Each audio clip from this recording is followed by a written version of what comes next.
ഇടുക്കി തൊടുപുഴയിൽ പോലീസ് വാഹനത്തിൽ നിന്ന് മദ്യക്കുപ്പി കണ്ടെടുത്ത സംഭവത്തിൽ പോലീസ് ഉദ്യോഗസ്ഥർ മദ്യപിച്ചിരുന്നെന്ന് രക്തപരിശോധനാ ഫലം.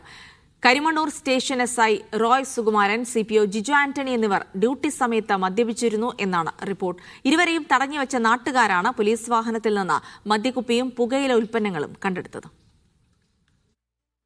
ഫുട്ബോൾ ലോകകപ്പ് ഫൈനൽ മത്സരത്തിനിടെ തിങ്കളാഴ്ച പുലർച്ചെയാണ് ഉദ്യോഗസ്ഥർ മദ്യപിച്ചെത്തിയത്. സംശയം തോന്നിയ നാട്ടുകാർ ഇരുവരെയും തടഞ്ഞുവെച്ചു. വാഹനത്തിൽ നിന്ന് മദ്യക്കുപ്പിയും ലഹരി വസ്തുക്കളും കണ്ടെടുത്തു. പ്രാഥമിക പരിശോധനയിൽ ഉദ്യോഗസ്ഥർ മദ്യപിച്ചിരുന്നുവെന്ന് കണ്ടെത്താനായില്ല എന്നായിരുന്നു പോലീസിന്റെ വാദം. പിന്നാലെ പോലീസുകാരെ തടഞ്ഞുവെച്ച നാട്ടുകാർക്കെതിരെ കേസെടുത്തു. മെഡിക്കൽ റിപ്പോർട്ടിൽ പോലീസ് മദ്യപിച്ചുവെന്ന് വ്യക്തമായതോടെ കേസെടുത്തത് പ്രതികാര നടപടിയായിരുന്നുവെന്ന് സ്ഥിരീകരിക്കപ്പെടുന്നുവെന്ന് കേസിൽ പ്രതി ചേർക്കപ്പെട്ടവർ. ആരോപണവിധേയനായ SIയുടെ മൊഴി വണ്ടിക്കകത്ത് വാഹനക്കുപ്പി വെച്ചത് 200 പേരിൽ ആരോ ഒരാളാണെന്നാണ്.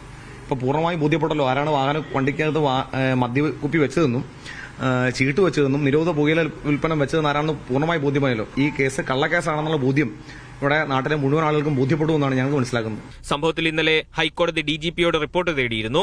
പോലീസിനെതിരായ നിയമ നടപടിയുമായി മുന്നോട്ടു പോകുമെന്നാണ് നാട്ടുകാർക്കെതിരെ എടുത്ത കേസിൽ പ്രതി ചേർക്കപ്പെട്ടവരുടെ തീരുമാനം.